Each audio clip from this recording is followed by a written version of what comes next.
All right, guys, today I want to show you a guard passing system. Systems are all the rage right now in jiu-jitsu, thanks to John Danaher and his systematic approach to jiu-jitsu. And it's legit because his guys are the best in the world. He has systematic approaches to attacking the arms, the back, the neck, guard passing, legs, everything. What I want to show you guys today is a system. I'm not big on systems personally because if someone moves one way that you don't anticipate, it can kind of shut the system down. But there's no doubt they're effective. So I do want to share with you guys today one guard passing system that I've been using since 2008, since I was a blue belt, right? And I'll break it down. There's a lot more that you can do from there that I'm going to show because this doesn't need to be a 20-minute video. But this stuff has worked for me, like I said, for well over a decade and a half now. Even when I was a blue belt back in 2008, early 2009, before I got my purple belt, I was using this against black belts. I wouldn't necessarily tap them after I passed, but I was getting a pass on like legit black belts. So I kind of want to share that with you guys. So the first goal is to get to a half guard, okay? Roger Gracie made a career out of this in tournaments when he would get on top, whether off of a sweep or a takedown. If he couldn't get the top position right away, he would force you to half guard and then pass from there. So this is very similar, but I'm not gonna stay in half guard. I'm gonna go to a different position. So say Michael has butterfly guard on me, right?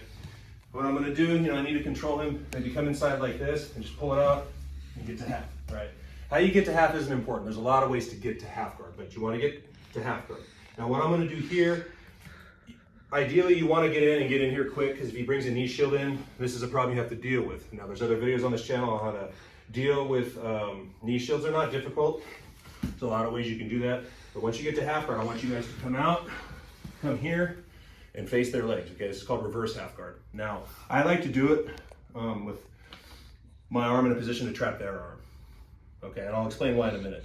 Now notice that I'm facing his legs. Now what you wanna do, there's one leg trapped here and one leg free. The leg that's free, it's kind of like a kickstand or a tripod over here. Because if Michael's a bigger guy, if I'm like this and he bridges into me hard, he might be able to get a sweep off of it, and then my whole situation is gone. And I'm gonna have to fight to get back on top again, fight to get in that position again. Once you have a position, you never wanna lose it, right? So come here, post here, right? And the reason I trap this is a lot of guys are gonna try to lock their arms around my face. Like this, and lock your hands together. And I sweep guys here from bottom when they go reverse half and they just roll me over. So I like to come here because if he comes up towards my face, I can trap him, right? And I can use this to submit him, which is difficult because of the leverage from half guard, but I can use it to set up the pass. Now, in terms of the pass, you don't want to stay down here because Michael can get a lockdown. Go ahead and you can do a lot of funky stuff that can annoy your leg. He's still in a position to do some attacks here. So once you end up in this position, bring your trap leg up to his butt. I'm walking it up. Bring it up as high as you can. Michael, try to hold on to it. It's really difficult. And if you look, I'm here. I'm not giving up much. Look at that, right? So the first thing after you get to half guard, when you turn and face their legs, is to bring this up, okay? Now, once I'm here, you have options. What I like to personally do is take this out of the equation. So I'll come here, and I'm not gonna get a Kimura off of it, but now he can't attack me with this. Now, free here, I'll fight it, kick, and now maybe go for the Kimura from side control. That's one option, right? Reverse half is a great position, right? So get here, heavy. And if you notice, I'm putting my weight on his head here. Like I'm not gonna underhook here because this limits my mobility. It's great pressure, but I can't turn and face him that way. So I'll come here, and so I'm not really worried about this arm because I have it trapped, but I'm posting on my other leg, and I'm turning and facing his legs, walking this up, right? You don't have to trap this arm. Some guys might lock their hands together back here because they don't want you to trap their arm. Okay, fine. Keep the pressure on. You can come here. You'll kick it out, right? Another one that I like is I push here. He's holding on to it. I bring my bottom leg up, push, kick out, come here. But you can see how simple this is. This definitely favors larger people. One of my main training partners, he's about 230 pounds, but he's 5'9". When he passes my guard, it's usually from reverse half, he gets really low and he's able to do a lot of things from there. I'm 6'6", 260 right now. So it can definitely work. I think my training partner's 230 definitely benefits him, but he is 5'9". There's a significant height difference. So it can work, but you have to be able to put a lot of weight on their head and on their upper chest so they can't bridge, right? So come here, face here.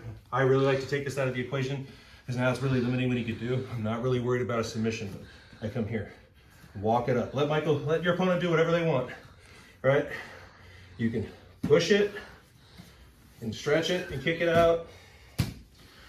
You can push it, switch, fight, come to mount.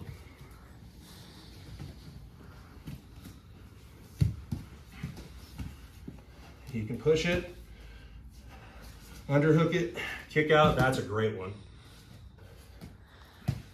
Or you guys can come here, start walking it up, use your bottom leg to push and to come here. And the great thing about having this arm trapped, especially if I'm here, like I like to do, is this takes us out of the equation. Because if you're not careful and you leave this up here, I get sweeps from bottom like this. I just cross face the guy and bridge him backwards. So you don't want that to happen. So take this out of the equation here and do whatever you guys want to do. And once you have this, you can always go back to it. All right? So reverse half guard, it's the one system I'll use to pass guard. I love to knee cut pass, but as a bigger guy and getting older, with my knees getting somewhat bad, it's hard to kind of stand up sometimes and get that position to knee cut. But this is something that, like I said, I've been using for many years. I use it all the time now with great success.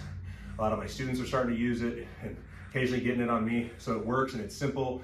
And you know, get to that position and experiment with it. There's a lot you can do. You can go to side mount, you can go to mount. It's really endless. You guys just have to kind of experiment on your own.